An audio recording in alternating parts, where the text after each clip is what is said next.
শেষে টিনের কৌটা কেটে বের করা হচ্ছে নষ্ট পচা চিটা গুড় ও মিষ্টির দলা, যা ফেলা হচ্ছে ইটের তৈরি নোংরা গর্তে।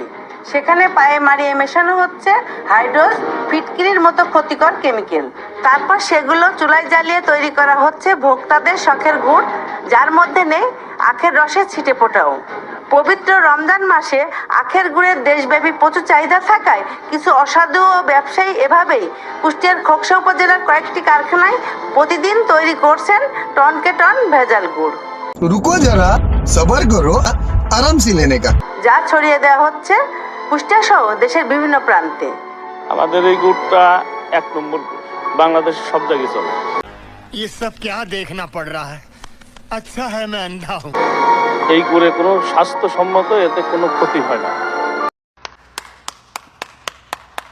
আর ক্ষতি হলে তো এত গুড় চলে না। আমাদের এই গুড়টা মানে বিভিন্নভাবে টেস্ট করা হয়েছে, বিভিন্ন কায়দা, খুলনা, ঢাকা সব জায়গায় আমাদের এটা টেস্ট করা আছে, ল্যাবে টেস্ট করা আছে, কোনো কিছুতে কোনো সমস্যা নেই। হাতে মোজা আছে, হাত পাও একদম আপনার পাউডার দিয়ে ধুয়ে নামে আবার উঠে পড়ে, এইটুকুই, তাছাড়া আর কোনো কিছু নাই এখানে। রুকো যারা, সবার করো, আরাম সে লেনে কা। खत्म, bye bye, tata, goodbye, गया।